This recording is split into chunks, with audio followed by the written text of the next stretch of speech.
Your phone is now unmuted. All right.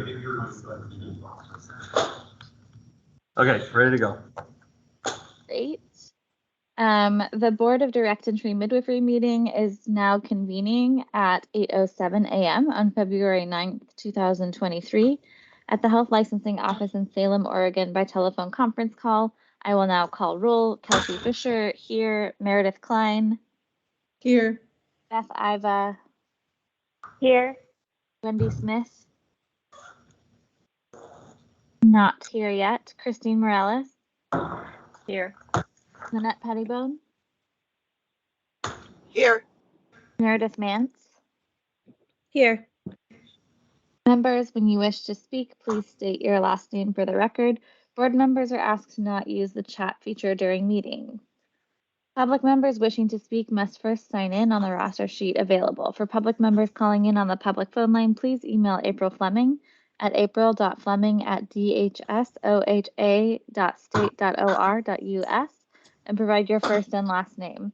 Public and interested parties' feedback may be heard during the public interested parties' feedback period if indicated on the agenda. Everyone is asked to use appropriate language, manners, and protocols when conducting board business. The meeting is called to order. I Thank think you. that our first order of business is approval of the agenda. Yes.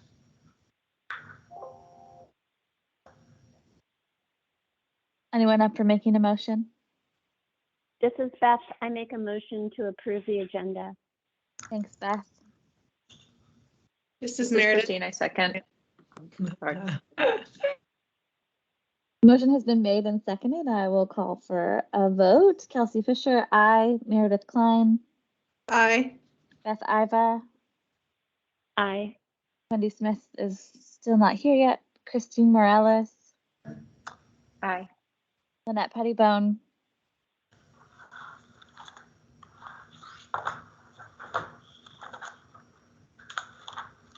Lynette, Aye. thanks, Lynette. Meredith Mance, Aye. motion passed. Moving on into the reports. Chair, members of the board, this is Bob. I was just informed that Dr. Smith will not be attending today. Okay, thank you. So first thing I have is the board member status. Not much has changed since our last meeting, so I'll go through it quickly, and if anybody has any questions, don't hesitate to ask. Kelsey Fisher, the current chair, your term expires September of this year, September 18, 2023, and you cannot reappoint. Meredith Klein, your term ends June 30th of 2025, and you cannot reappoint. Lynette Pettibone is in her first term. It expired 2/13 of 23, and you can reappoint. And if you have not reached out to Derek Foltz, please do so, and he may reach out to you as well. And Meredith Mance, you're in your first full term, which ends June 30th of 2023, and you can reappoint. And Christine Morales, yours expires on February 28th of 2023, and you can reappoint. And if you too would reach out to Derek Foltz and let him know if you're interested in reappointing, and we can get that process started. We have Dr. Smith, who is in her actually completed her second full term, and she is serving until replaced. And we're searching for a public member to allow Beth Iva, who is also serving until replaced, but we're looking for a public member to replace her. Any questions or concerns? All right. Moving on to the director's report. We kind of covered board member recruitment, but if any of the board members know of anybody that may be interested, please provide Derek with their contact information, or vice versa. Provide them with Derek's contact information. We do have a new staff member, Brandon Chastain, who's started at the beginning of the month, and he is working with Cerinthia and Carrie Edwards over in our education area. And so you'll hopefully start seeing his name and have an interaction with him. Board member report. Number of licenses issued between in fiscal year 21, 22, and so far in the few months of fiscal year 2023, we've issued 34 licenses. Licenses renewed in that same time frame, we've had a total of 227 licenses renewed, and the vast majority of those are online. Thank you very much. Licenses by age and gender. It's a mid-level, mid-range by age and gender, and there's one unknown, and all the other licensees are female, with a total of 96. Licensees by county, as you see on slide 612, if you're following along, their largest majority is out of Multnomah County. That is just where their address, their residence is. It's not necessarily where a midwife is working. And the licensing volume trend is, looks like it is moved south. We may have lost, or they just haven't renewed yet. New board member, or for renewals, excuse me, standing at 96 currently in this quarter. And with your financials, I know this is a slide not everybody likes to see, but we are moving in the right direction with a balance of negative 396,000, but it's better than the previous 400 plus thousand. So we are moving in the right direction. Any questions or concerns for me with regards to the report? I know I went through it pretty quickly. All right.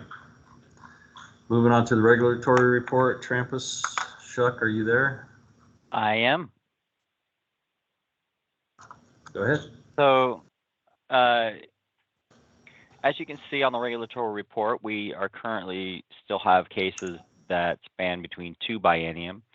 Of the 2021 biennium, we got 14 complaints that came in, 5 of which are still open.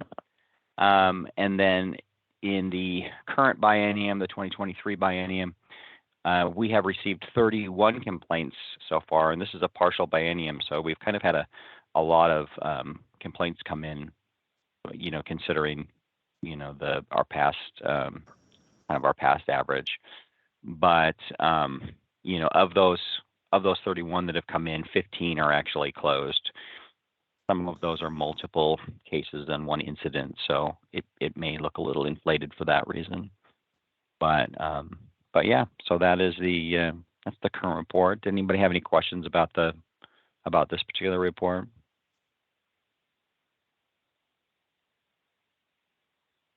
All right. Okay. Quickly moving on, I will turn it over to Sammy.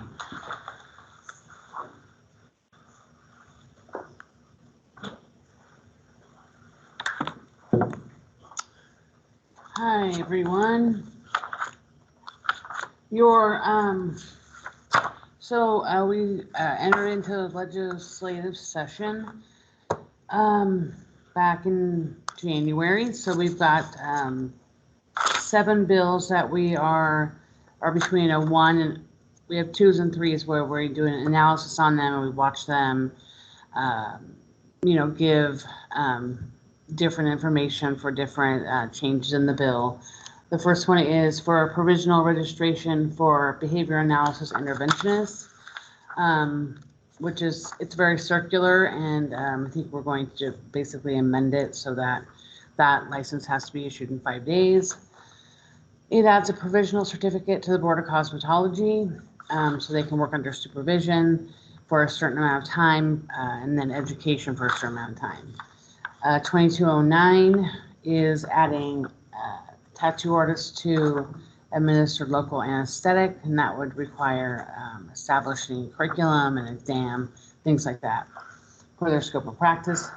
2665 is regarding temporary staffing agency, and I don't understand it for the life of me, so pass it over. 2696 adds a whole new board, the sign language interpreter board. It has 6 different license types, and it's already had a hearing on February 6th. So we had 62 pieces of public comment, written public comment submitted, and then a lot of verbal testimony. 412 would add another program to HLO where we would register dental laboratories. So people who are making prosthetics for the mouth would have to work in a licensed lab if they're getting their prescription from a dentist. And it's really about the materials that are used to make the dentures and overseeing that and that kind of stuff. And then 217 is moving the cosmetology curriculum over to the Board of Cosmetology from the Higher Education Coordinating Commission. It also changes a member of the board to a private career school for cosmetology, and removes inspections for schools that HLO currently does. So that's all the bills, none related to midwives. I don't even think there are really any that we're just watching that are really related. But if you guys know of some that we've missed, please let me know. The next report I have is the traditional midwife list. First one was 2022, and there it is. And then the next one's 2023, and based on 2022, we think we're missing about 5 that haven't applied yet. So they may have by now, since Jennifer sent it to me.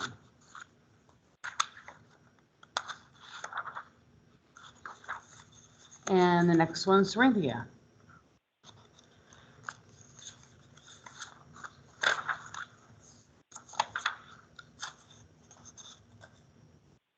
Good morning.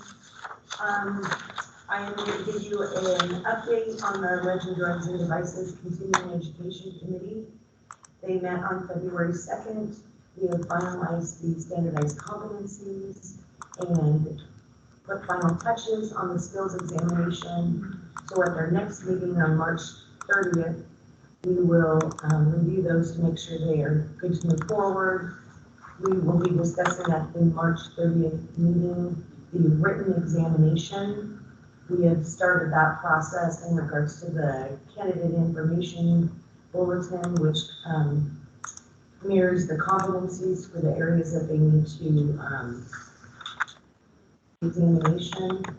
I'm going to be meeting with each of the committee members to discuss the competency areas so we can determine what areas are of more importance to ensure the makeup of the examination.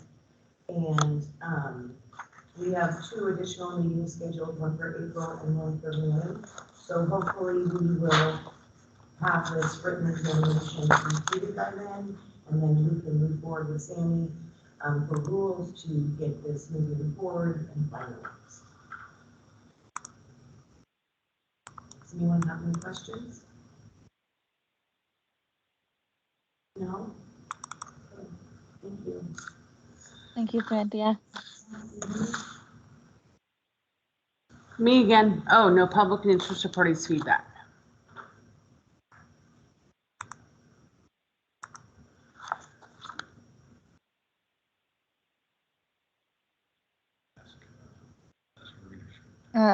Time for me to do script then.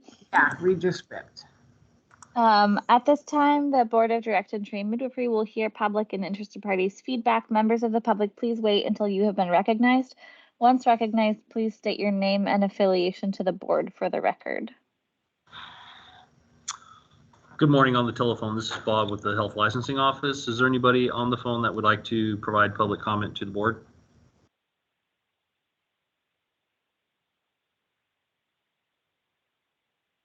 Chair, members of the board, I am hearing nothing from the phone, so we can move on.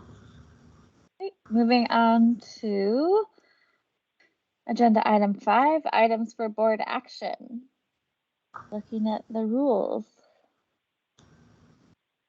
I'm printing off something. Give me 1 second. Sure, Sammy. Thank you. My computer is slower than molasses. That's right. Come on. You can do it. Print it. Be right back.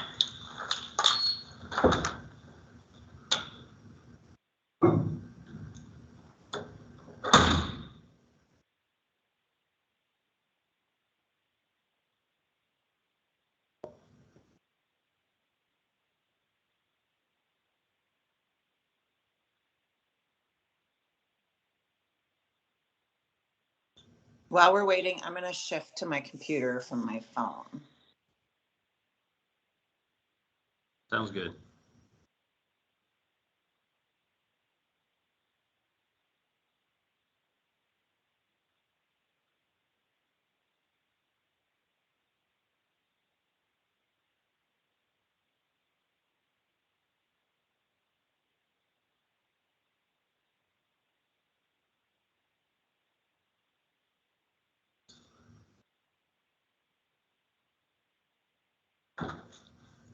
Oh, I'm back. So,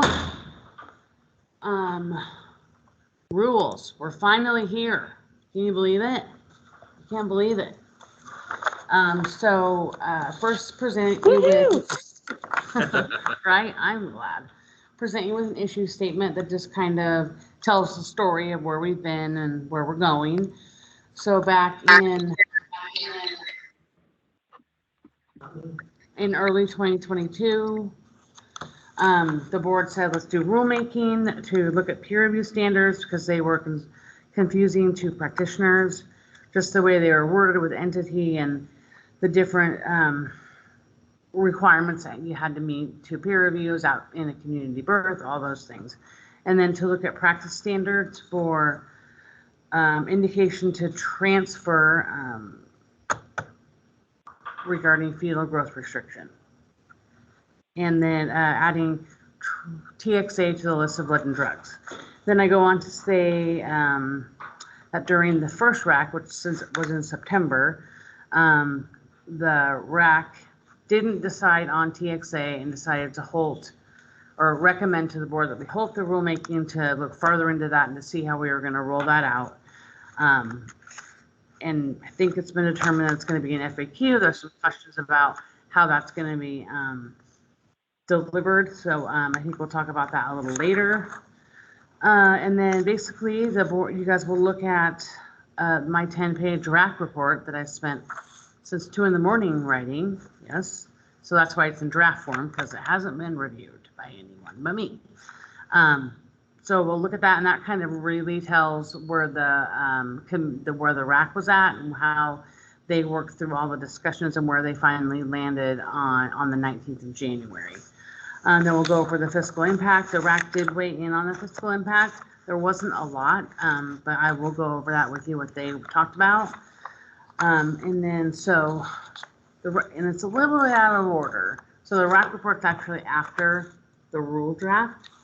And you would have just gotten this morning, the RAC, like an hour ago. So it just talks about, again, in February 22, you guys decided to enter rulemaking to go through those different areas, peer review, indication to transfer with the fetal growth restriction being under, That whole thing was confusing. It took me about 30 minutes to write it down below because I kept getting them confused.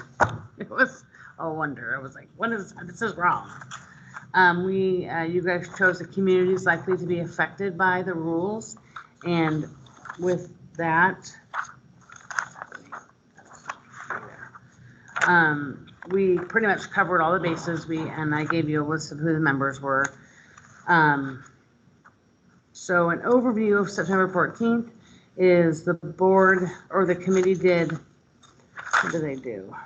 They did a polling system where the committee members chose different things for peer. So to repeal peer review, one person chose that as their first choice.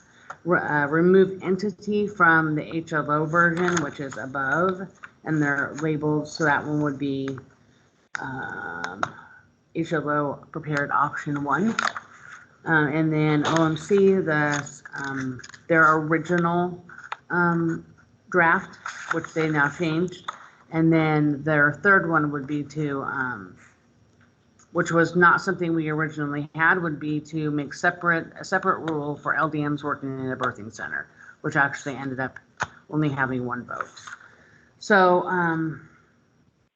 then in November, Silka submitted new information for OMC, a different draft. So we met again in January, putting off the rules some more. And I'm not going to belabor what they did because it was a lot of work.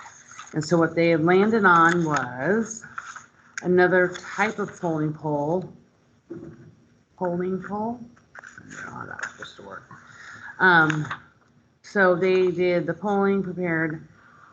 So the first one they polled was HLO original option 1, which, which removed entity but defined peer review. Wait, is that right? No, removed the definition of attesting LDM and participant, and and then removed entity. Yes, and the vote was 2 people voted as a 5, which is their highest vote. 1 person voted as a 4, 1 as a 3, 1 as a 2, 1 as a 1, and 1 abstained. Can you imagine how this was in the meeting? The next one was OMC's revised draft that they gave us in November with a tweak. So it was under 4, each peer review must be conducted with at least, hold on. That's not right. So it did say LDMs had to do participate in 2 peer reviews, and they changed it to 1. And participate, we didn't define it, but they meant that they would actually have their case reviewed, not just be there.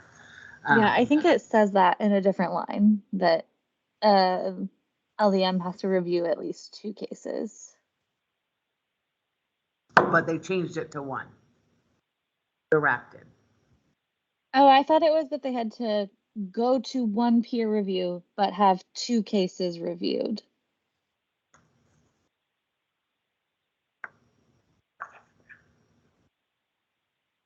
LDM must participate in at least 1 peer review session per year regardless of the number of births. Each peer review must be conducted with at least 1 LDM outside of the LDM's practice. And then the LDM who's attending births must present at least 2 cases per year for peer review with Oregon Midwifery. So that was the second option, and the vote was 3 members voted as a 5, 1 member voted as a 4, 1 member voted as a 3, 1 as a 2, 0 as a 1, and then 1 abstained. And then the third option was the removal of entity from the original September meeting, which defined attesting LDM, LDM participant, and peer review. So it's a little more lengthy and defining everybody's role. And the vote was Dun, dun, dun, dun. 3 members voted 5, 1 member voted 4, 1 member, is that right? Uh-oh, that might be a copy paste error. Hold please. Dun, dun, dun, dun. Where's my damn stuff? No, not that one.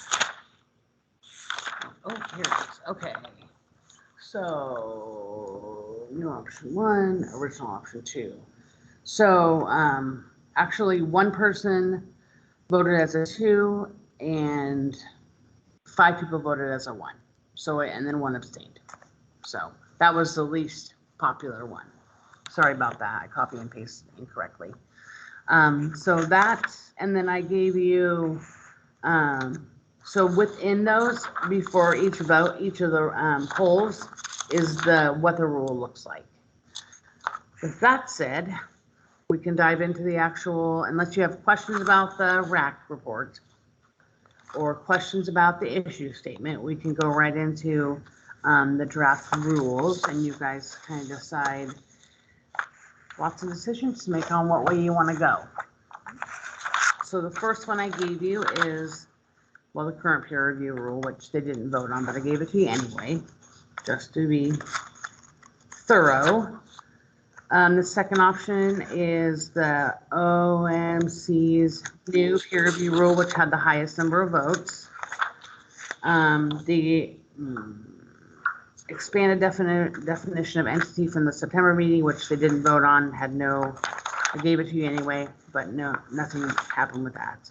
The removal of the definition of entity, but defining the role of each person, which was, again, the lowest vote from the January meeting. My Lord. And then,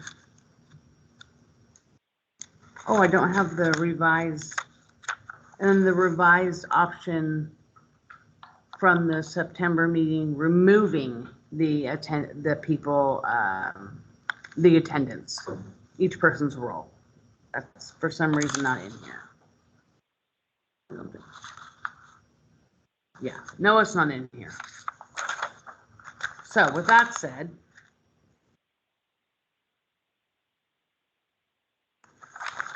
take it away. Are you Thanks, Sammy. confused? Welcome There's to a my lot of world. options. Yeah, so I just want to frame for us, like, as we're looking at talking about changing our rules, that like the purpose of the board is for public safety. So I like to just keep that in mind when thinking about these things, about what is going to be in the best interest of the public. With that in mind, does anyone have thoughts, opinions, preferences on any of these options? It seems like the revised OMC one is the most popular among the RAC members. This is Lynette, and I am very confused Okay. about the things that got sent over by Sammy. Okay. So This is Beth, and I agree with Lynette. Lynette, thank you for saying that. I'm feeling a little overwhelmed by the documents and the sequencing, and yeah.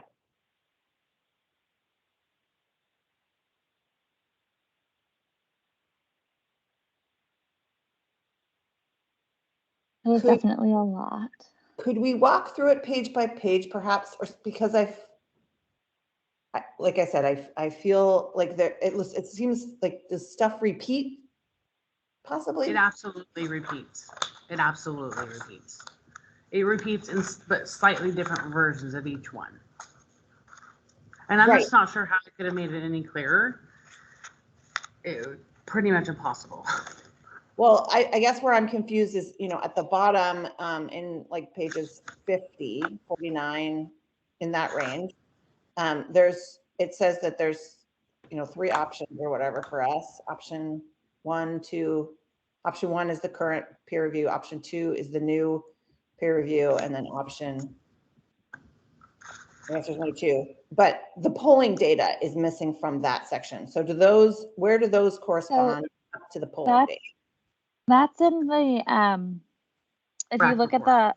the email that Sammy sent, it's just the RAC report. It has the polling data for each of the options and kind of lays it out a little differently.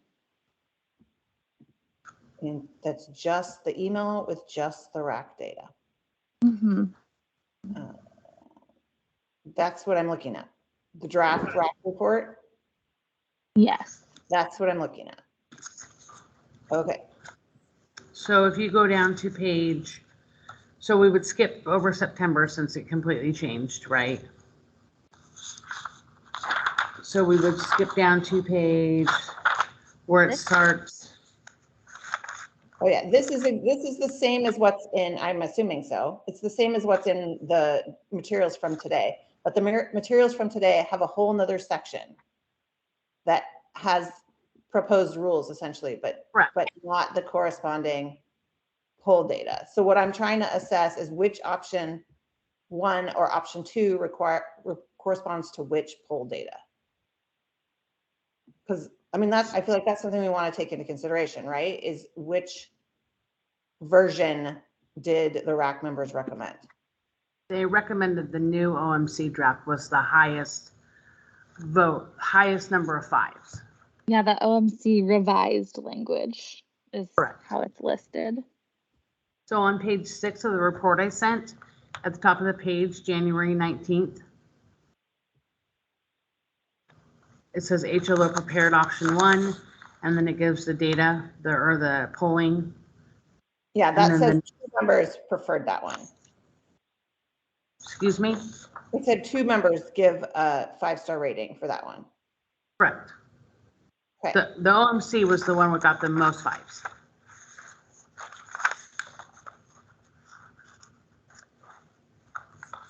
And then just to clarify, the strikeouts and bolds refer not to another version of this that refers to the actual current review, correct? Correct.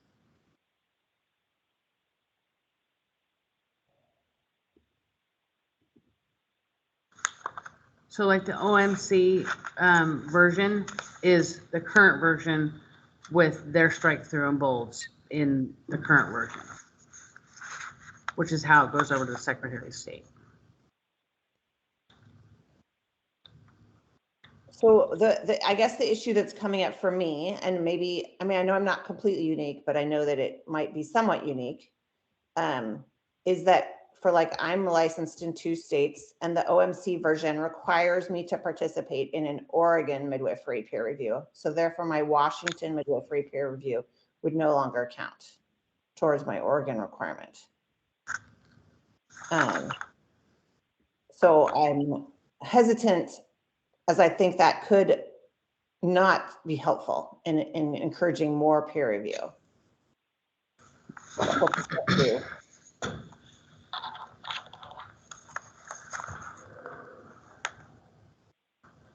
And now we're adding all the definitions as well as all the Sentinel events. I think Sentinel this didn't one, change. yeah, the Sentinel events is already in the peer review requirements. And I think that this one has less definitions. Correct. It only It's defines all peer in bold, so that's why I'm trying to understand. Okay. Are we looking at the one on page 33 of our materials from today? That's option 2, new OMC peer review rule, or there's a different one because that was from November. What page did you say? It's on 33 out of 56 pages from the materials for today. Yeah, they told me to look at the email that just had the RAC report that's 10 pages. Right, but you are correct.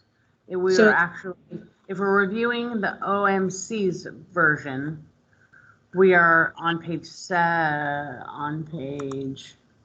34 of the 50-page document, or page 8 of the document I sent this morning. Same document. You're in one spot, Meredith, and you're in another spot, Lynette. Okay. And so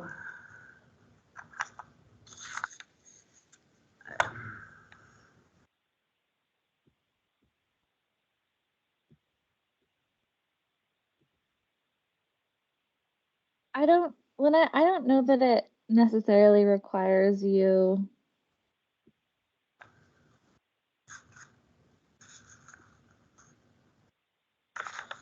for it to be an Oregon, because it says an Oregon midwifery peer review organization or midwifery quality improvement program.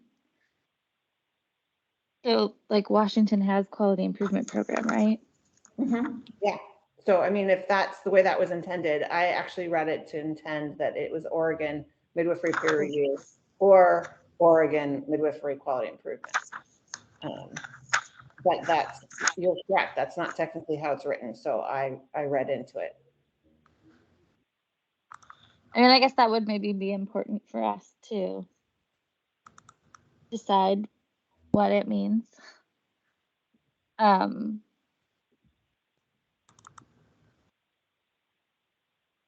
I do think, though, there's something valuable to, if you're doing births in Oregon, to participating with other Oregon midwives, because the standard of care and the scope of practice are different in Oregon and Washington, and so keeping those straight,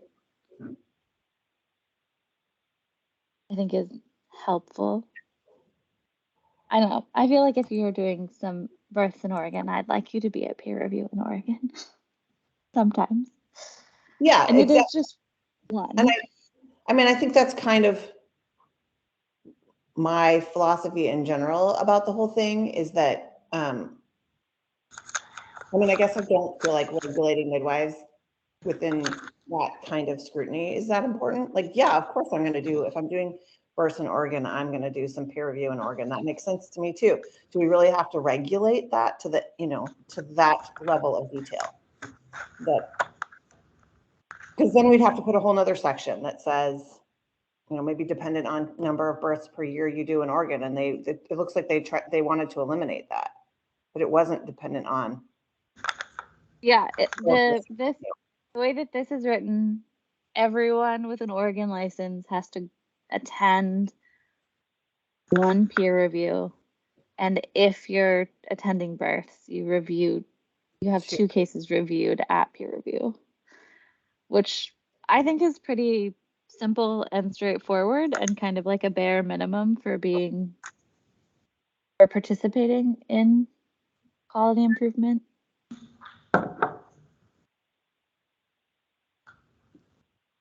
Just like, again, back to my personal example, I am only doing 2 births a year, if that, in Oregon. And in my experience, it's difficult to get 2 cases in any given peer review. But I guess that's also, my recent experience has been challenged by OMC peer reviews being in person, and I'm not comfortable with that still.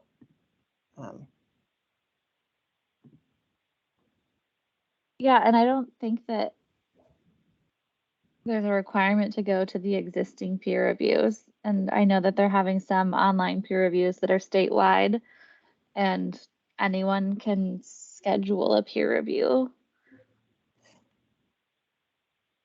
Yeah, I mean, I guess that's also not clarified here. I talked to Silk about it so that I have a little better personal understanding of it. But this does not specify what the process is for establishing a peer review as being with the peer review or Oregon peer review organization or midwifery quality improvement organization. And I think that that's partly on purpose, because right now that's limited to OMC, but we don't want to limit people to just one organization, or at least historically we've chosen not to do that, and that makes sense to me. So then we have to, like, as in practicality, as licensed midwives, we then have to refer to the OMC document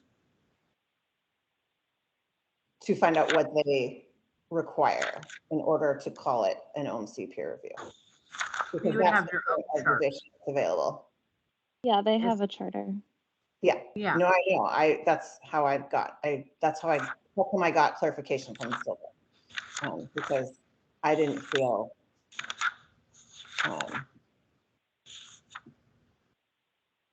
I guess I need to reread that again, but I just want to make it really clear what it all means, because that I was one of the people that did not feel clear, like it was clear when the word was entity. Mm-hmm. Does this feel more clear, less clear? It feels more clear in terms of what they, because this is not my preference, but what they define as a midwifery, or, you know, an entity. They have defined an entity as an Oregon midwifery peer review organization or midwifery quality improvement organization that maintains a charter and standards for peer review. So that definitely defines entity, but it does not. And I recognize what you're saying, Kelsey, that is intentional, that it does not define how to make your peer review qualify. So when I gather 3 of my friends who are midwives and I try to create a peer review, it doesn't tell me how to go about doing that, which is fine. I think that's fine, as long as we all acknowledge that currently the only peer review organization is OMC. And unless you and your friends write a charter and a standard for peer review. Right. And it was my and understanding. file that where? Like, do we have to file that? Like, that's another. No. I mean, with us, no, you would keep it on file. Uh-huh.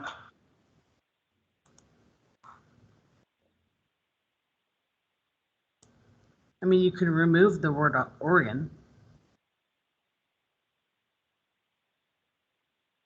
Well, Kelsey was expressing her preference for leaving it in, which makes sense. I don't.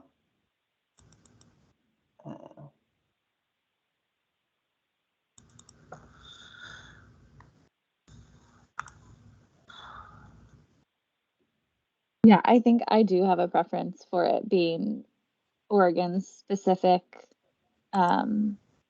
just because there are, you know, other organizations and potentially national organizations doing peer review. And I think that we have a particular scope of practice and legend, drugs, and devices and standards of care that I do think it's important to be involved in the community birth community where you're practicing.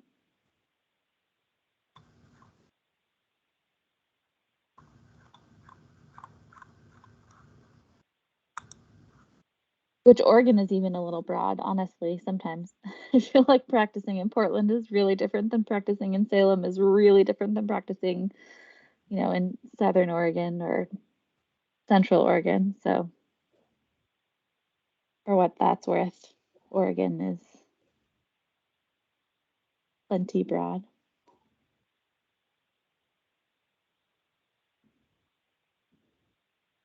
Does anyone else have thoughts on the OMC revised language option?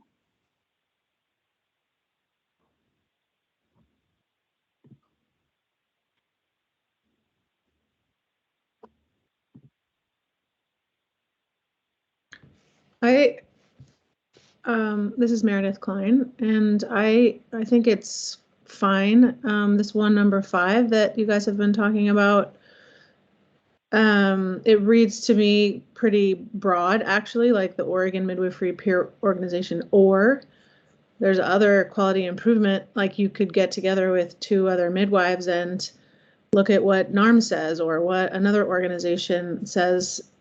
To me, like, it seems, I like the guidance that's given, as far as, because peer reviews can turn into storytelling about births, which is nice, and certainly learning happens there too, but this gives it more specific, and also the reviewing of charts. So I like that as far as a quality improvement and safety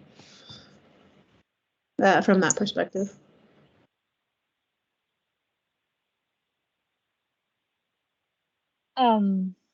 Do we want, if we like the way that this is worded, do we want Oregon to apply to both the midwifery peer review organization and the quality improvement organization? Should we put Oregon in both places? I think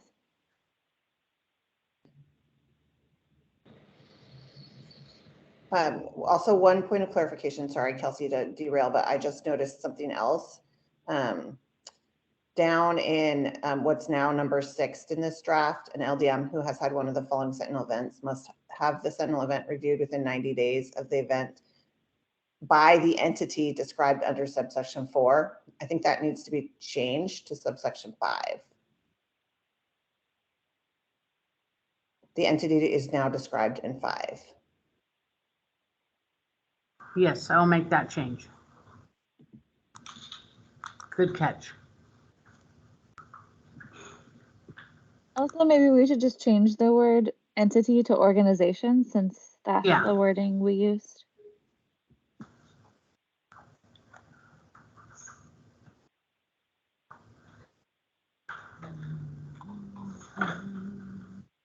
That's a good catch. Thanks, Lynette.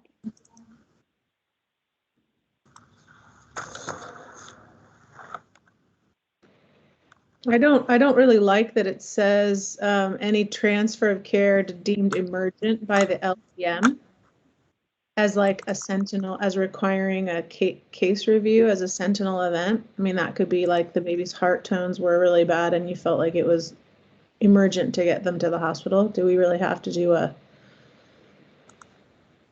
extra peer review for that? I mean, that's the way that the rule currently is. So that's like the way that we previously decided it would be.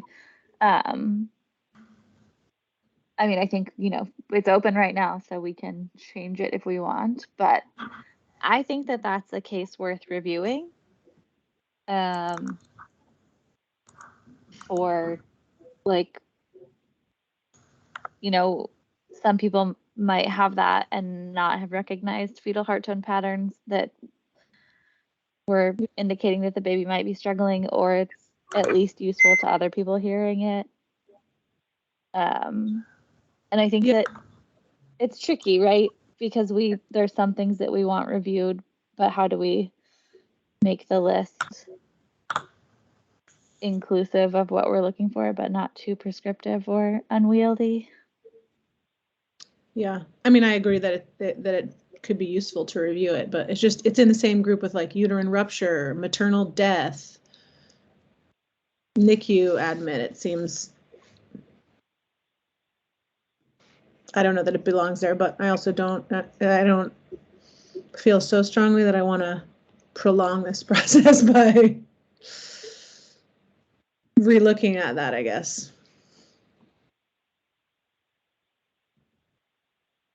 I mean, I think there's also like discretion about it too, right? Because it's deemed emergent by the LDM, so.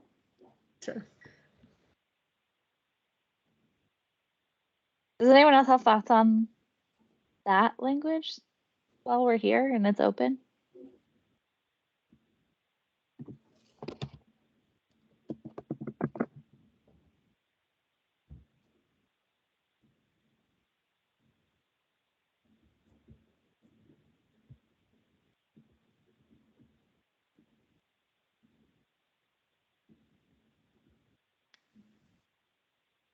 We're very chatty today, guys.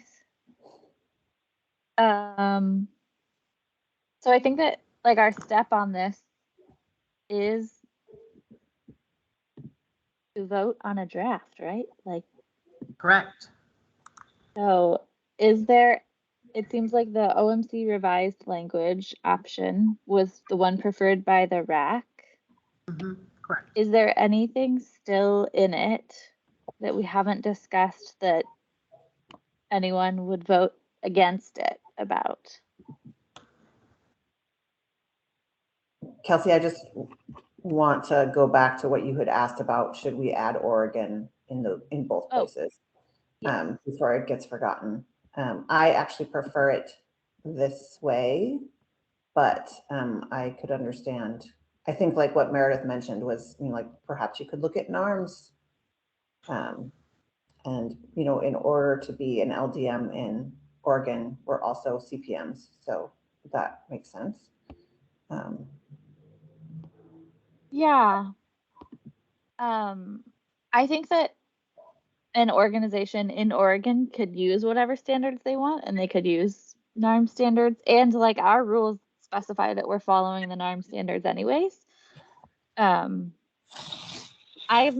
kind of pro listing Oregon in both places just because of the concerns I expressed before about wanting that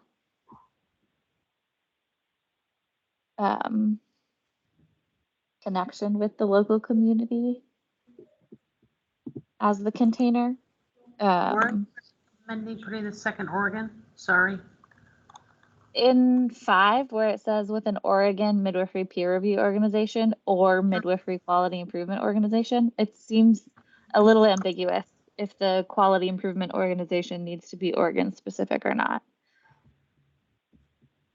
So you want Oregon before midwifery and Oregon before midwifery?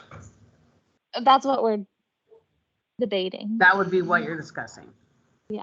I actually think the Oregon goes with both of them, but Okay. to be really clear, you could add it in both spots. Yeah, that's the way Lynette read it first, and it wasn't the way I read it first, so. Right, so it might be easier to put it in. I also like it vague that way. I think that, I don't know how many people have your situation, Lynette, where they're crossing the border there and have very few births in Oregon, but that at least keeps it open. And yet prescribes that it has to be, you know, a quality improvement type organization. I would agree with that. This is Meredith Mance. I think like Kelsey, I agree the value of having like Oregon specific because of our scope of practice, but like adding in the second one doesn't really seem necessary to me. Like, I don't think that adding that specific distinction again makes it safer, right? Like, yes, we want people to have community, but like we can't legislate that either. We're also like but we can require that they peer review in Oregon. And I think we've already done that. I think adding more isn't necessarily the answer to me.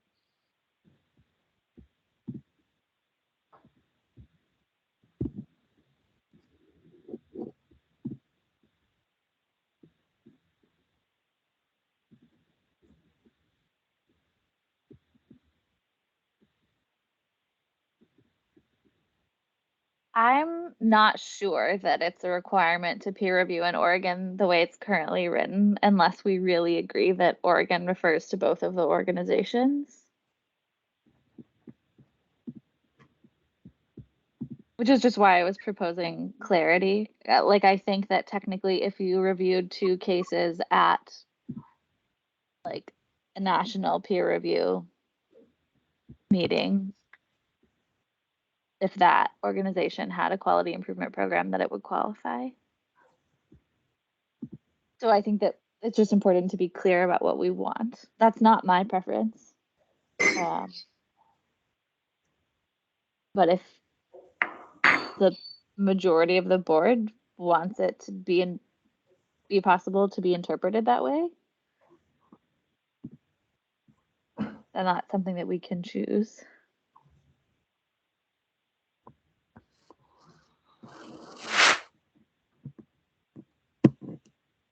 I mean, leaving that in, there's still a statement about peer reviewing like with other LDMs in Oregon, right? This is like the separate, I gotta go back to it.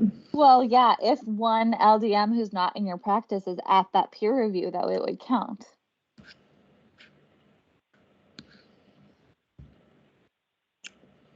Hold on, let me get back to it.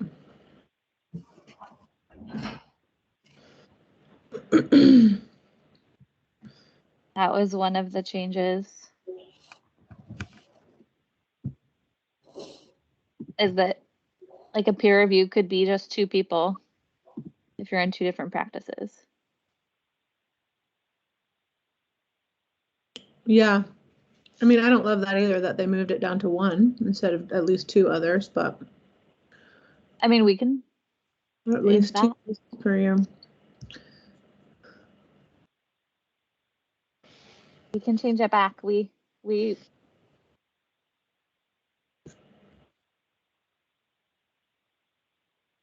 I would love just like really without having to take too much time more debating on this one word, but I agree with 2. Actually, I think I would be perfectly fine with 2, but I am curious, like from Christine's perspective, from CNM licensing, how prescriptive that is on your requirement. As far as Mhm.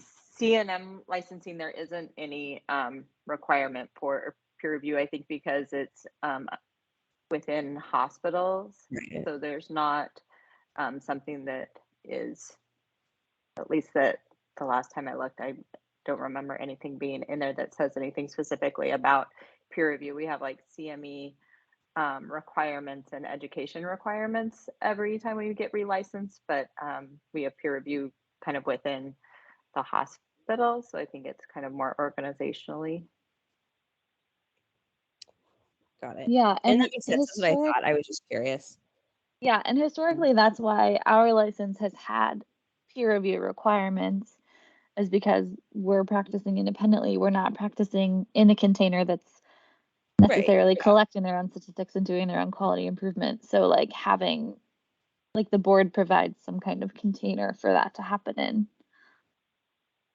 Yeah, that makes total sense. I mean, I agree. Like it needs to be there. I agree with Meredith. I think going back to 2 peer reviews total makes sense to me. Oh, I think Especially we might be talking about 2 different things. plus I know we're talking about the Oregon thing, and then Meredith had Yes. mentioned the 2 peer review. I think that the So we took it down to 1. 2, well, yeah, that was to participate in 2 peer reviews was taken down to 1, but also part of the definition of peer review was taken from 2 other LDMs to just 1 other LDM. So there's 2 different places where 2 I'm was still changed to with 2. 1. I think 2 is reasonable for that as well. 2 on both, I think, is fine. Like I'm what we had before, because I feel like that's not actually address like that change of taking both of those things down to 1 doesn't actually address our issue with it from the beginning of making a RAC, which was the entity clarification part.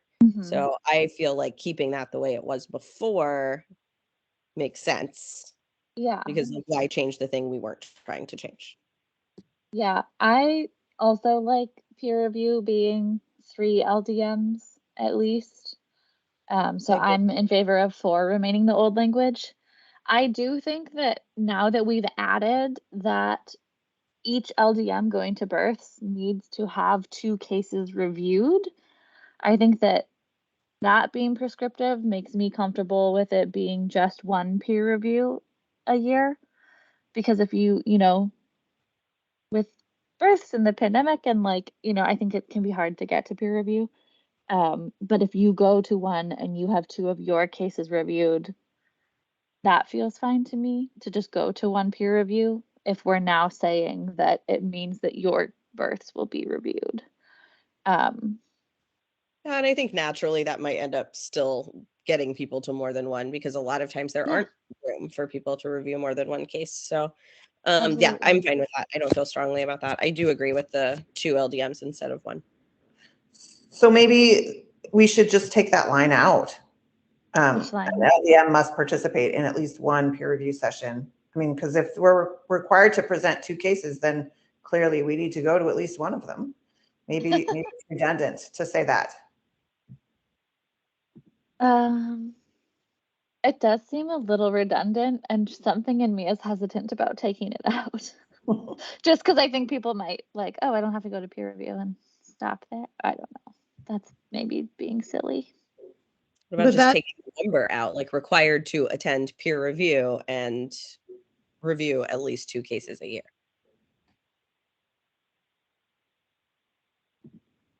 Well, I think that there's a couple of different things happening because the cases you're required to have 2 cases reviewed if you're attending births, but the requirement to attend at least 1 peer review is for everyone, regardless of how many births they're attending.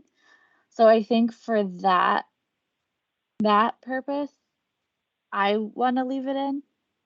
Like if you're not going to births, but you want to maintain your license, you go to 1 peer review. Yeah, that's fair. And it says at least. I mean, I think like let's just leave it. I still like it as 2, but that's just my vote. So you want everyone to go to at least 2 peer reviews a year? Yeah. Especially with so much stuff that's available via Zoom, it seems like these days. So number 3 would go back to 2. I mean, the one I've been looking at on page 33 and 34 still says an LDM must participate in at least 2 peer review sessions per year, regardless of the number of births. And then under that is at least 1 or 2 LDMs. That's what we've been debating right now. And then following that is the entity. Oh, so we're Yeah. on one down from there, Meredith.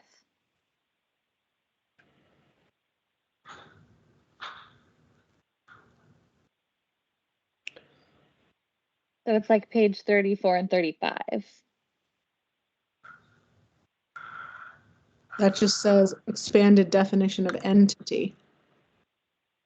Are you in the meeting materials that were sent out today or the ones that were sent out a few days ago? A few days ago. Okay, I'm not sure which page number it is on that one. It wouldn't Okay, have been. Go back Oh, and yeah. find.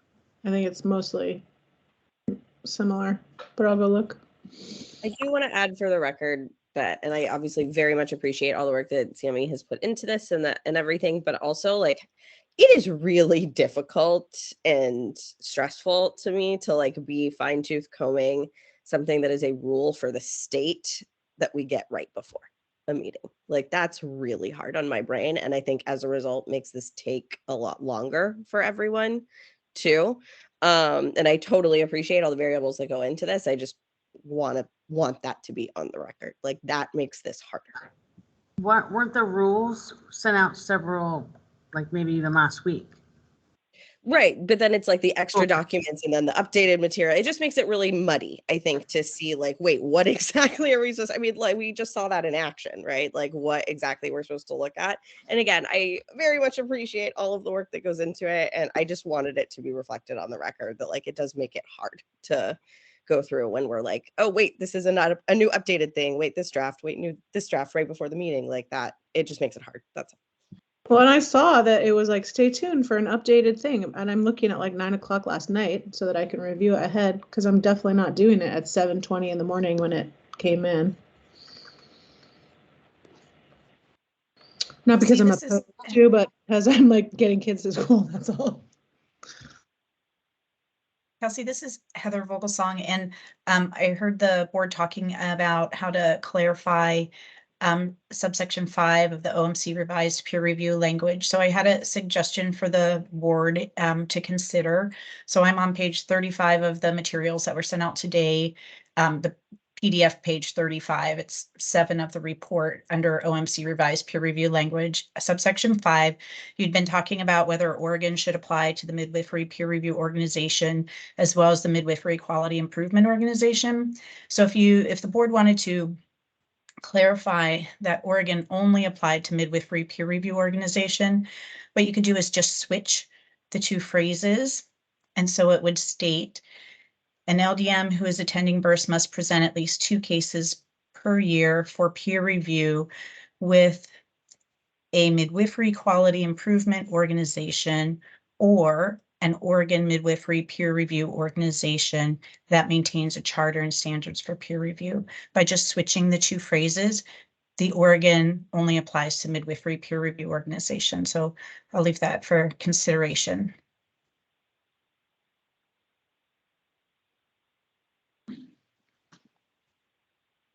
Thanks, Heather.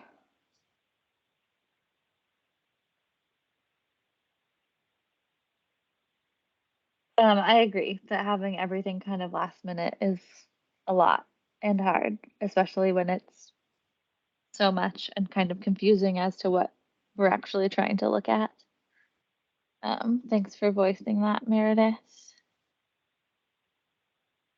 And Meredith.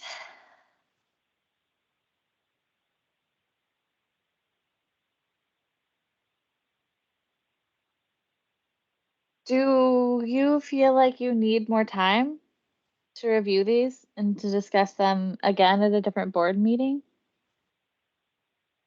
Meredith Klein is shaking her head. No, I mean, I think we can do it. I just wanted that voiced. Okay. So just to clarify, overall, we like the OMC revised peer review language. We are okay with it saying 1 peer review session per year. We want in section 3, section 4, we want it changed back to the way it was so that peer review is at least 3 LDMs and one of which is outside the midwife's practice. Is that correct? Are you getting 3 from 3 and 4? Adding 1 and the 2 together? Is that how you're getting 3? Yes, yeah, but it's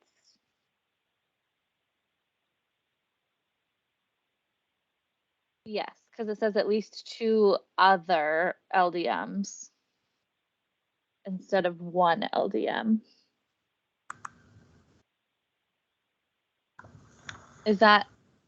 Was that consensus?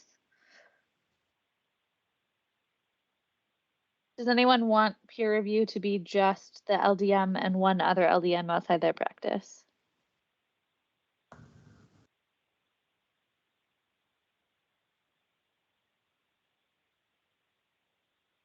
Okay, it sounds like we want to keep the original language for that one then. For number 4. Yeah.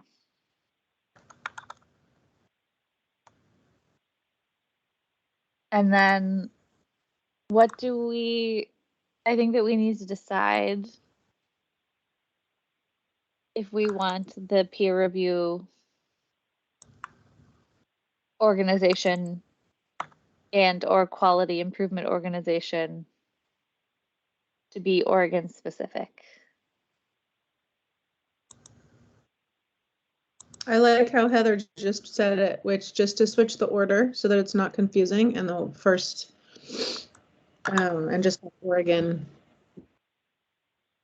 So that would mean you could peer review with a national organization or some organization in some other state, as long as they have quality improvement program.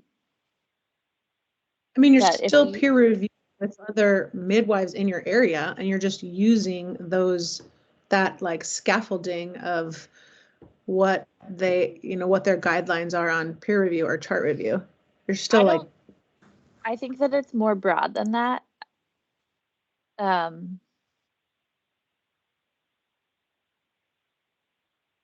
think if it doesn't specify Oregon, that you could go to like a NARM peer review, and if there were 2 other LDMs there, that you could count it. So like, but that the overarching guideline here was peer reviewing with other LDMs. Must be with at least. Right. So for it to count, we're also the only state that uses LDM. So like, I think that in itself already helps. Sure, but like if you go to a peer review and there's 3 Oregon licensed midwives there, then then that's an Oregon peer review. Like, I don't see the problem there. Like, you're still reviewing with Oregon midwives. I think that for me, it's the consideration of like, what does quality improvement mean? And like, what's important about that context and that container, and like how that applies to safety.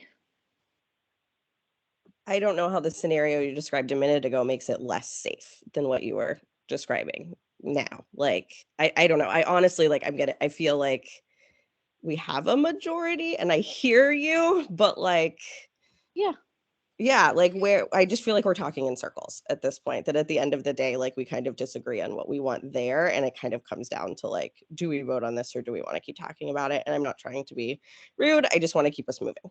Sure. Yeah, I will just say one more thing. I think that like one of the purposes of quality improvement programs is to notice patterns of where there's problems in care.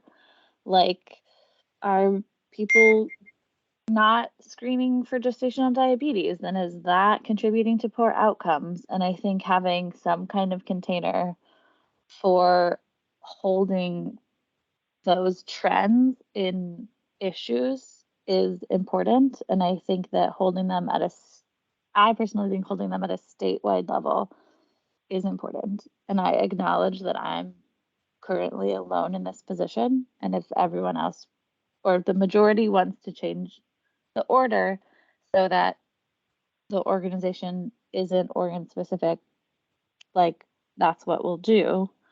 I just think for like keeping Oregonians safe, like the purpose of quality improvement and the container and context of peer review is important.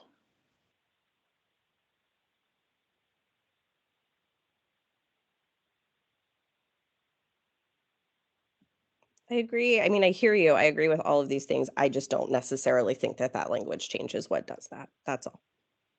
Mm-hmm. Or that requiring people to go only once per year is going to really give them a sense of trends, actually. That's true.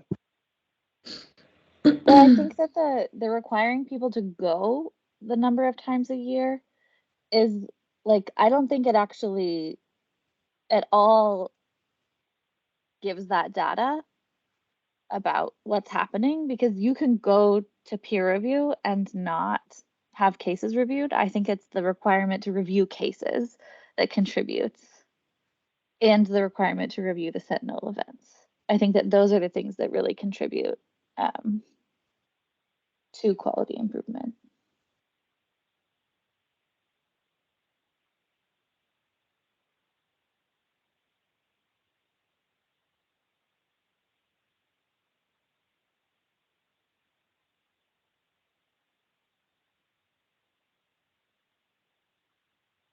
Do we want to take a straw poll on this? Or what's the next move as far as like keeping things moving? Yeah, I think it sounds like we have 3 options. One of which it seems like I'm the only one who wants, which is add Oregon to both. Does anyone else want that option?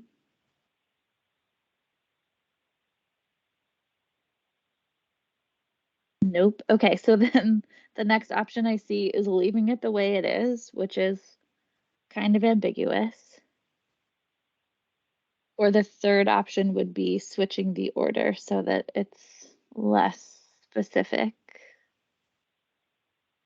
But everybody agrees on the changes in 3 and 4? Is that correct? Yes. Yes. Okay. Well, I don't, but I'm also the minority in that as far as wanting it still to be 2 peer reviews a year. Okay, so Meredith doesn't agree with dropping it down from 2 to 1, the number of peer reviews. on number 4. On number 3. Okay, you guys kept that at 1? That wasn't what I heard, but I will change it back.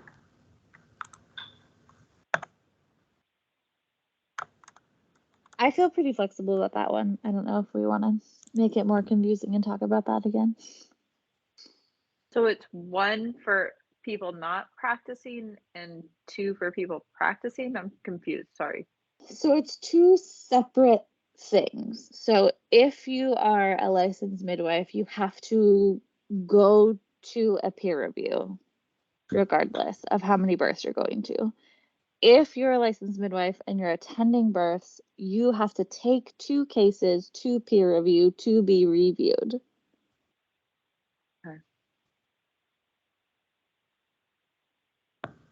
But a licensed midwife who's not attending births just has to go to a peer review once.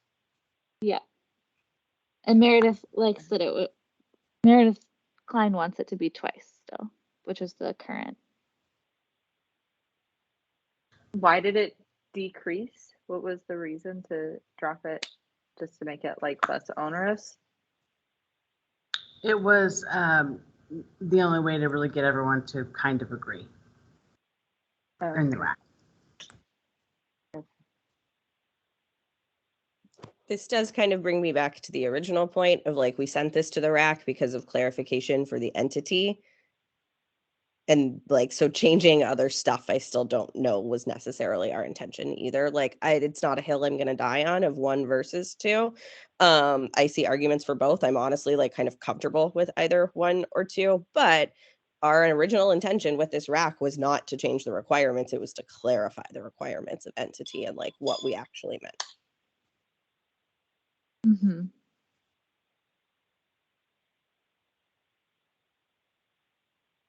I'm also fine with 1 or 2 a year. I feel like if we don't have a strong reason for dropping it down to 1, then why are we changing that law? You know what I mean? Like that feels a little weird. Like if none of us are like, yeah, it should definitely be 1, then why change?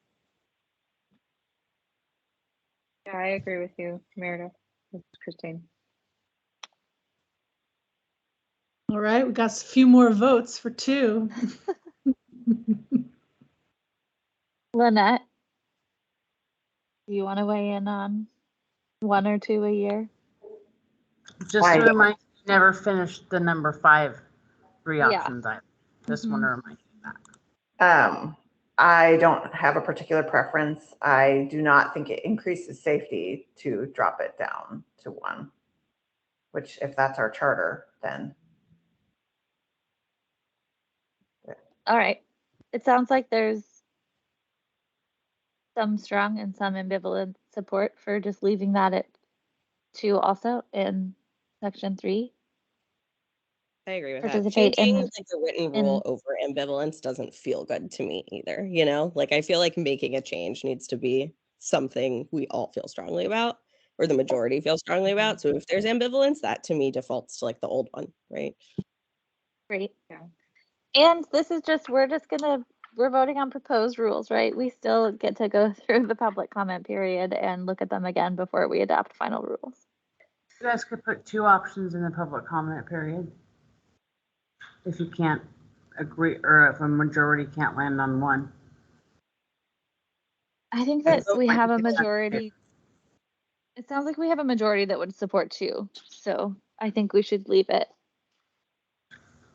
at 2 the way the rule currently is. Yeah. On number 3.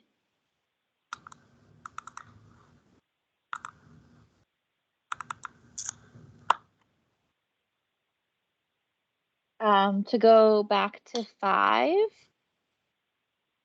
it seems like it's a choice between leaving it a little ambivalent or clarifying that the quality improvement program doesn't have to be Oregon specific. But it is Oregon midwives that like you're doing quality review with Oregon specific midwives. Is that correct? It's just what constitutes the organization. Yeah, for it to count, it would have to be some kind of organization holding the peer review, and there would have to be you and 2 other LDMs present, one of which is outside of your practice. Which would be Oregon specific, those LDMs. Like they would have licenses in Oregon.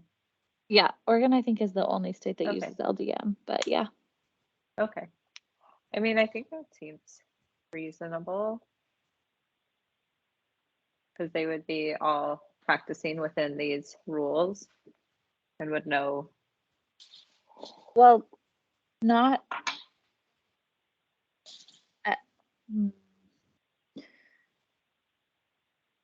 The organization, if it's not Oregon specific, wouldn't be necessarily familiar with the Oregon specific rules, but the hope would be that those other LDMs there would be.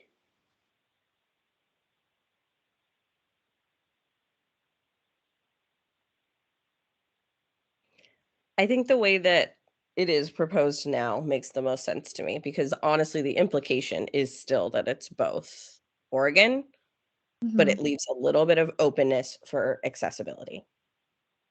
Okay.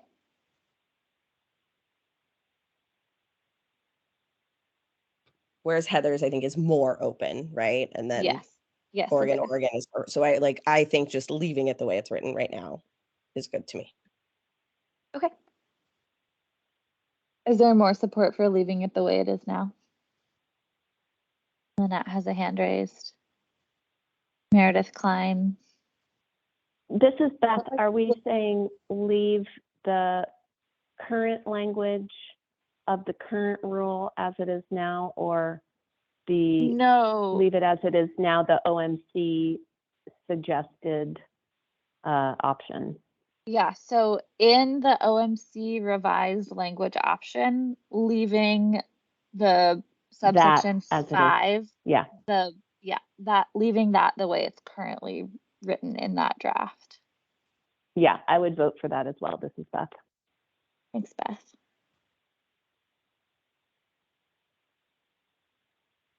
Meredith Klein, you were about to say something.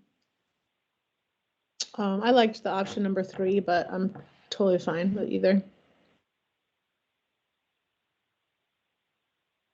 It sounds like we have the most support then for leaving it as is.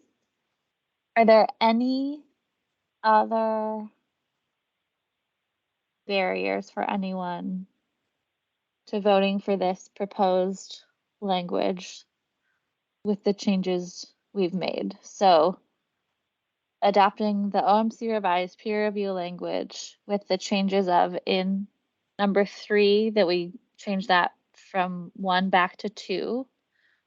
And then in number 4, we changed that back to the way it is in current rule. So go back to the strike through language. And then we accept 5 and 6 as they're drafted.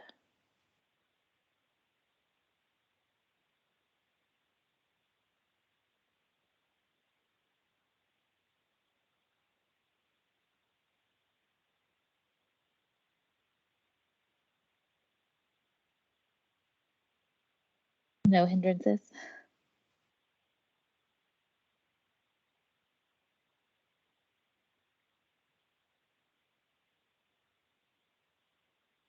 Okay. Do we want to vote on this separately or go look at the other RAC language, which was just the clarification of one typo and fetal growth restriction?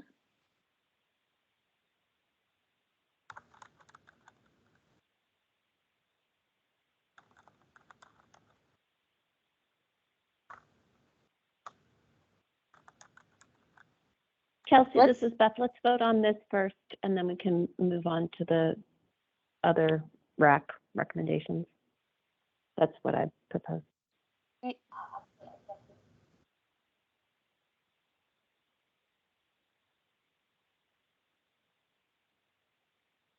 Let's do that then. Does anyone want to make a motion about the peer review standards as we've discussed them today?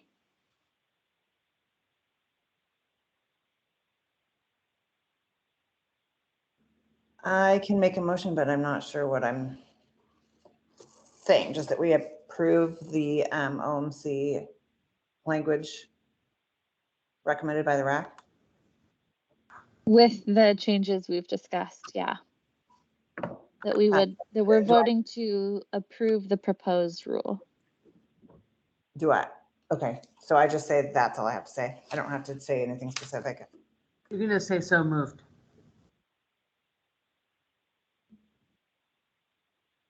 So moved. So I make a motion to approve the proposed rule change regarding peer review. That's sufficient? Yes. Great. Does anyone second? This is Christine, I second. A motion has been made and seconded. I will now call roll. Kelsey Fisher, aye. Meredith Klein, Aye. Beth Iva, Aye. Wendy Smith is absent. Christine Morales, Aye. Lynette Pettibone, Aye. Meredith Mance. Aye.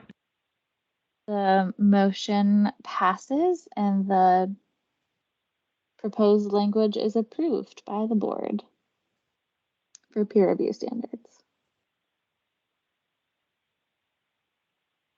Hooray! Oh, and the TXA.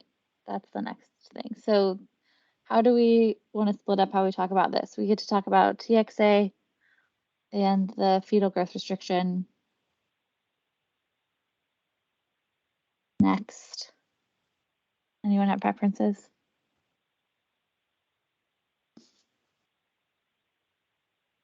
No. Let's see what's next in the meeting materials. Fetal growth restrictions next. Okay. Let's talk about that. The recommendation was to list it as fetal growth restriction instead of intrauterine growth restriction, which is just an update on the current terminology. And the RAC also recommended changing it from instead of indication for transfer, that it's an indication for consult. Does anyone object to either of those?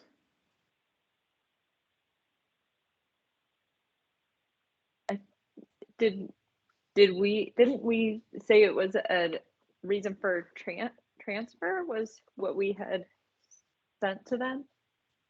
Yes, it is. And they came back recommending it to be an indication for consult. And some of that was about how the inaccuracy of diagnosing it in the third trimester, and in particular about race and ethnicity specific or appropriate growth charts not being used, and how like up to 15% of babies of non-Caucasian races can be misdiagnosed.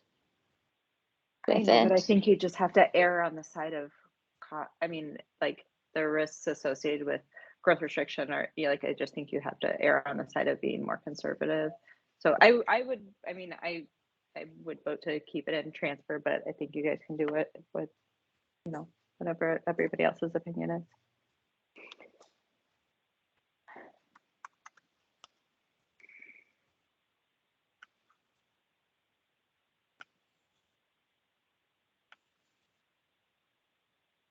Other thoughts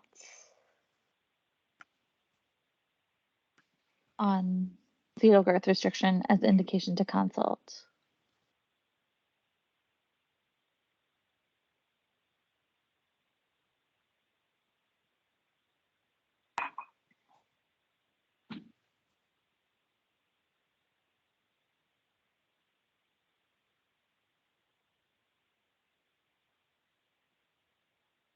And did I miss anything about the other reasons the RAC gave as to why they thought it should be consult instead of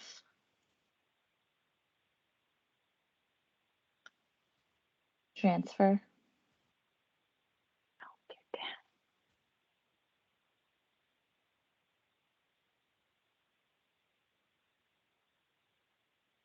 They said it should be consult because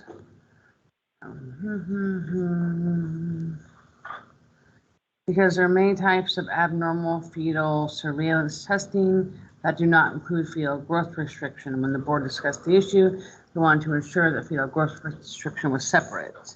Concerns raised that proposals to leave it in transfer would require all diagnosis of fetal growth restriction would be an antepartum indication for transfer. For example, if fetus is given a diagnosis of fetal growth restriction, the race and ethnicity must be taken into consideration because the fetal growth restriction is marginal based on one ultrasound, then a follow-up ultrasound and consultation to see if the issue continues would be the best practice. And then they also So there was high misdiagnosis of fetal growth restriction when ultrasound is done in the third trimester.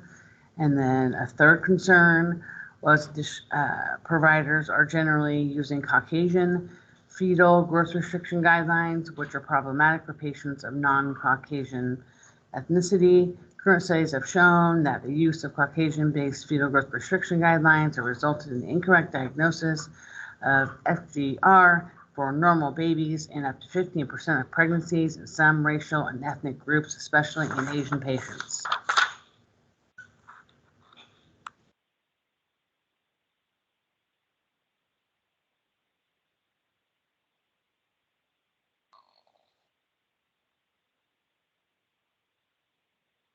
Well, that seems like pretty important consideration.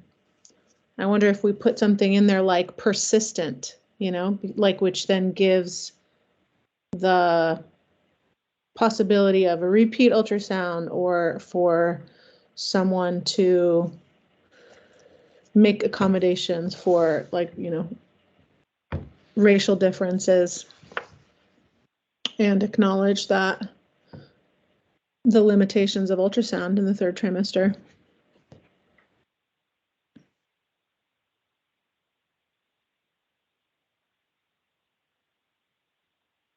I think I have some hesitancy in trying to list it as transfer and adding the word persistent. That feels a little ambiguous, or like,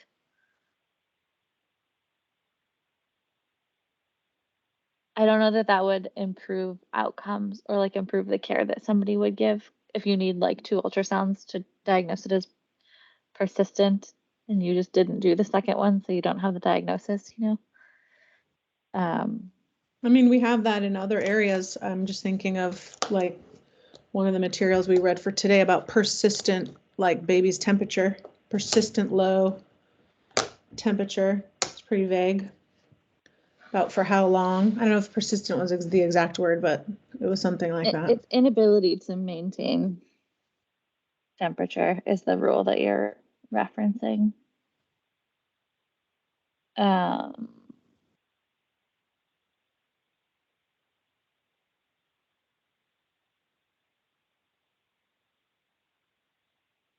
I think it makes sense to me to leave this specific piece in indication to consult because of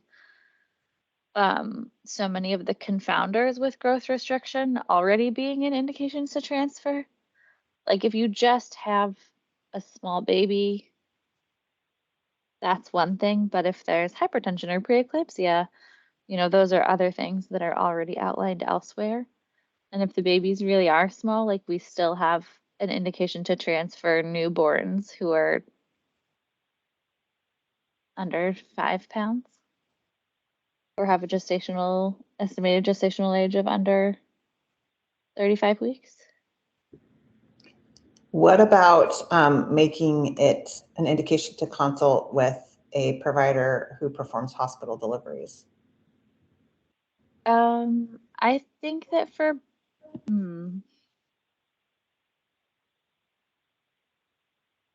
I think my hesitancy with that is that what we're going to be more concerned about is the care of the babies. And so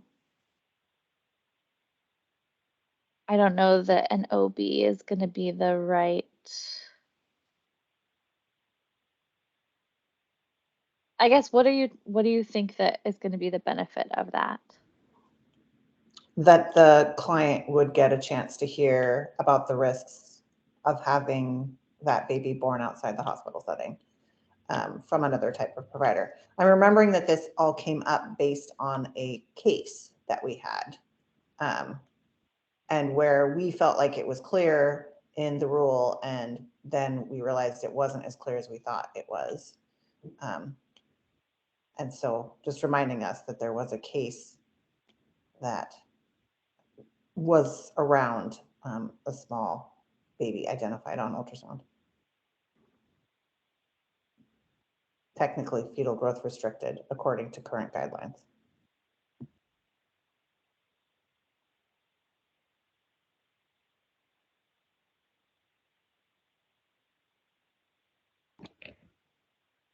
I'm kind of inclined to, I see an argument both way for transfer and consult.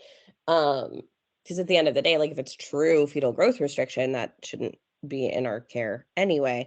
But I also totally understand the limitations getting to that diagnosis. So I'm inclined to leave it as a consult for the purpose of going into the public comment period. Like I'd be interested in leaving it and gathering like comment from not just midwives, because obviously they're not the only ones that comment, but like general comment and evidence and things like that.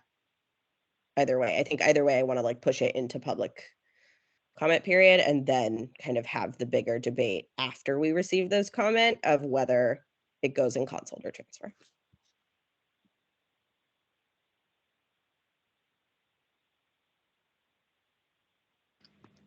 That sounds good to me too. This is Meredith Klein. So we would vote to approve the proposed language of having it as, of having fetal growth restriction as an indication for consult. And then we will look at it again, not talk about it more today, but look at it again after the public comment period. Yeah, that's what I think. Because I also feel like for providers who feel really strongly about putting it into transfer, like that's a really good time. Like if we just put it in transfer now, then we lose a lot of that side of the voice where I think that we're going to get more comment about, and this is just my theory, about like putting it into transfer as opposed to if we go ahead and move it now, then we don't hear any of that side of the argument either. And we already have great arguments for consult. So I feel like let's leave it in consult, open it up, and then revisit. Great. Does anyone want to move that we add fetal growth restriction as an indication for consult as proposed by the RAC? This is Beth. I so move. Thanks, Beth. And this is Lynette, I second. Great. A motion has been made and seconded. I will call the roll. I have too many scripts up, sorry. I know who we all are. Motion has been made and seconded. Kelsey Fisher. Aye. Meredith Klein. Aye. Beth Iva. Aye. Wendy Smith is absent. Christine Morales. No, I think it should still be transferred. Thanks. Lynette Pettibone. Aye. Meredith Mance. Aye. Motion passes. Great.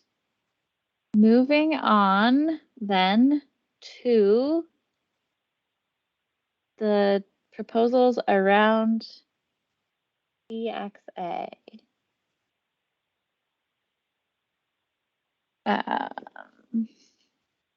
So my understanding is that the proposals for the TXA part is to add TXA to the list of antihemorrhagic medications that can be administered by IV. And then there were also some recommendations around I'm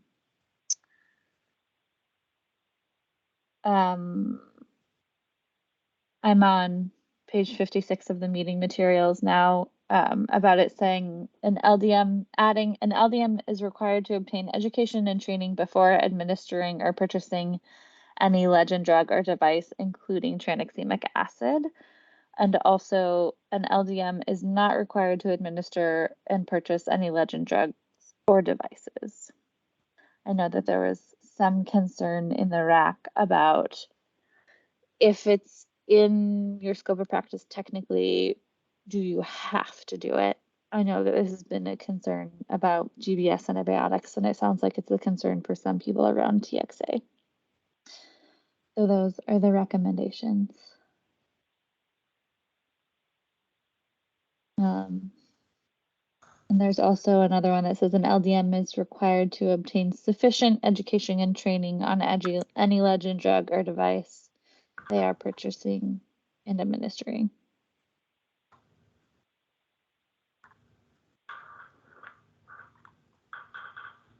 Thoughts? Feedback?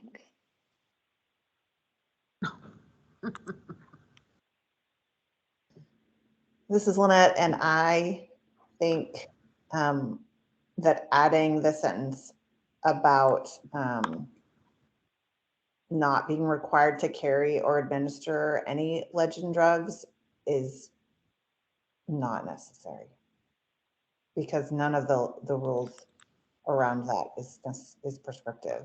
And I honestly don't think we want to tell midwives you can be licensed and not carry Pitocin, for example.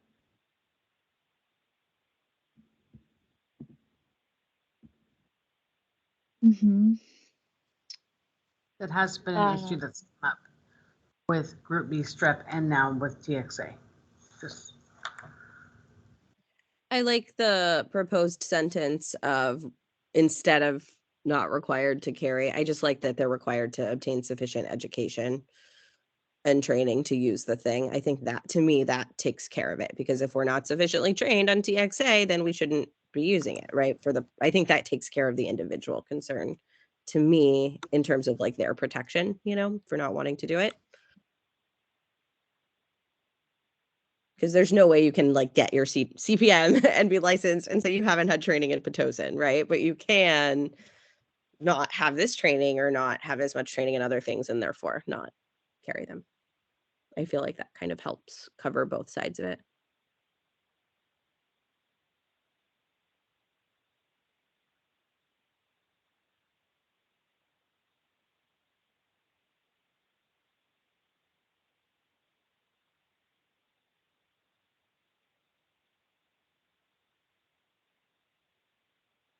It seems like having that line that you're not required to administer is protective for folks who don't want to use it or don't want to use antibiotics for GBS, for example.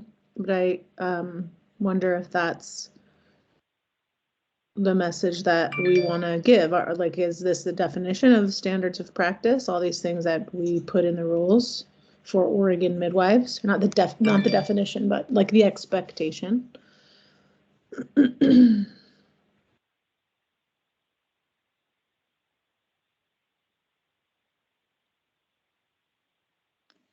Yeah, I know that that's the concern, is that some people feel like if it's in the rules, then it defaults to the standard of care, whether they want to do it or not.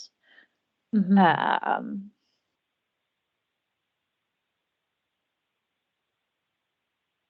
So say you have somebody who doesn't want to carry Pitocin and has a hemorrhage and a bad outcome, and now we have a complaint made or something, right? How does that tease out?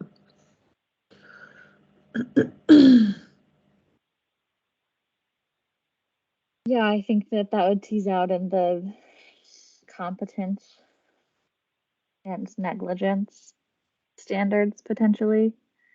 And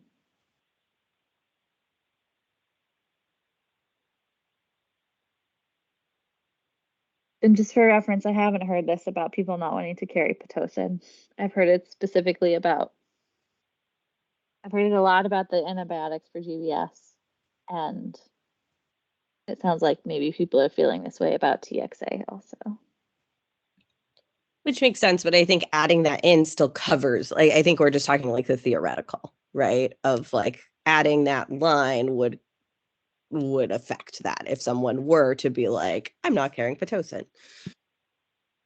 Yeah. So that's yeah, why I mean, I think that there have been people who have concerns around whether if something is in our scope, they have to carry it. And so it's just been requested that we have that in the rules, and that's like the guidance that came to us from the RAC, but we don't have to keep it if we don't want to.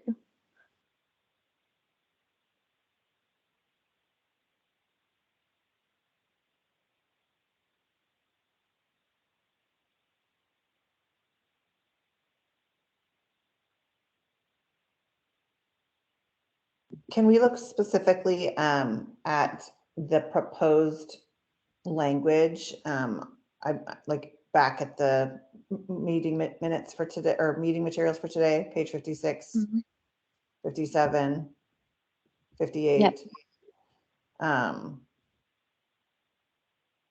I think that we're still asking that question, whether or not we want to have or to add number 9, right? An LDM is not required to administer or purchase any legend drugs or devices. Keeping in mind that that means that entire list then on page 58, which I believe includes oxygen, right? Mm-hmm. And then also, it looks to me like number 8, just above that, an LDM is required to obtain education and training before administering or purchasing any legend drug or device. And then they have including tranexamic acid. And I think that if I were to approve adding that, I would want to delete the part about tranexamic acid. I just don't want to single any particular drug or device out. Like, I want things to apply to everything. And then we have added that again under access to an administration. An LDM is required to obtain sufficient education and training. And I'm just curious if we need. That rule's duplicated on accident. Okay, that was my question. Do you need it in both places? Well, 026000 is here in this rule, is here twice. So just delete the second one. Okay. So you would remove it from the 7. Great, thank you.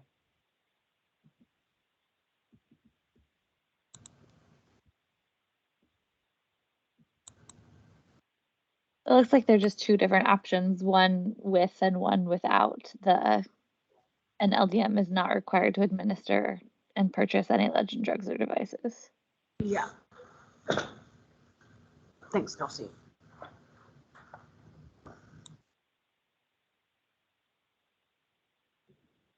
I agree, Lynette, that tranexamic acid doesn't need to be specified in an LDM is required to obtain education and training before administering or purchasing any legend drug or device.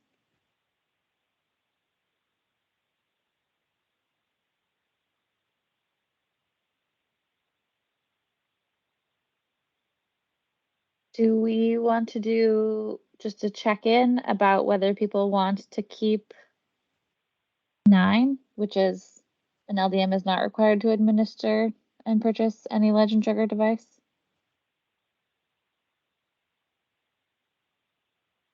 I personally do not like having number 9 in there.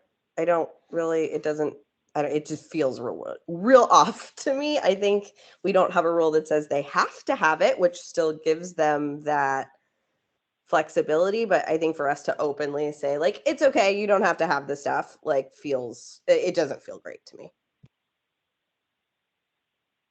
I don't think we need to make a law that says they do have to have it, right? Like, I think it's okay to have that flexibility there. And I think part of the context of this is that we are striking through what was previously 7, which is an LDM is required to obtain the continuing education for intravenous antibiotics for group B streptococcal prophylaxis.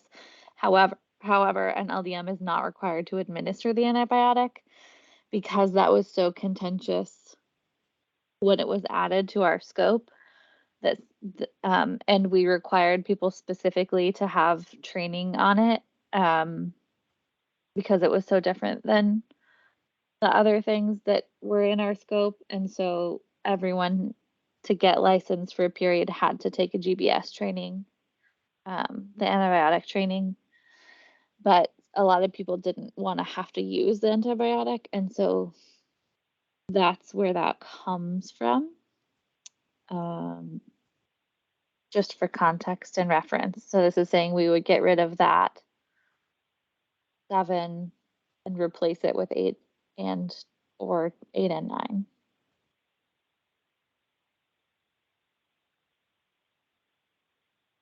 And this is Christine. I feel like the education part covers that, right? So if you don't have education on a particular medication, you're not going to be administering it.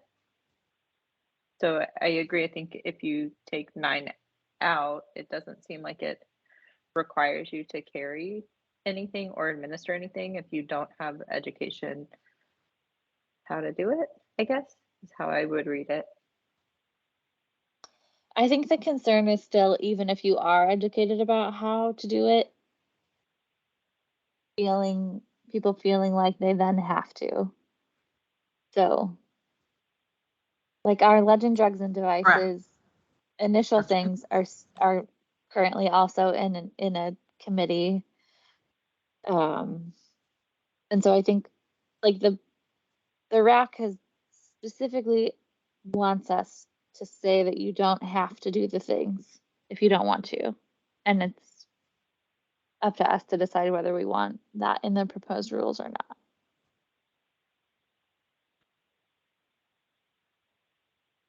What if we did just like Meredith Mance was suggesting with the last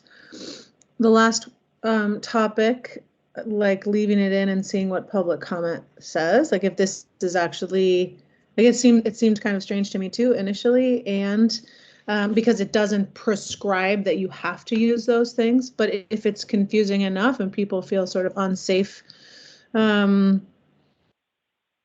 with that being assumed, and this feels protective to them, then maybe we should give a chance for more people than were on the RAC to comment on it. This is Beth. I think that sounds like a good idea, Meredith.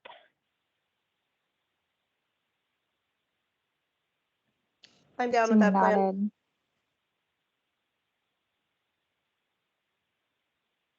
Okay, so the proposal about tranexamic acid is to adopt this new language about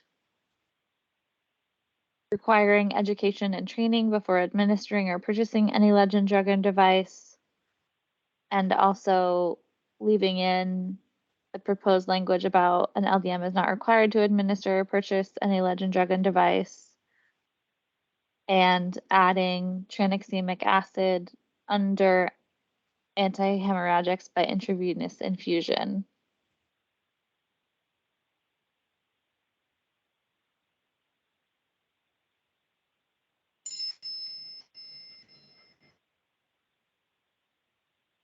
Does anyone want to make a motion about that proposal?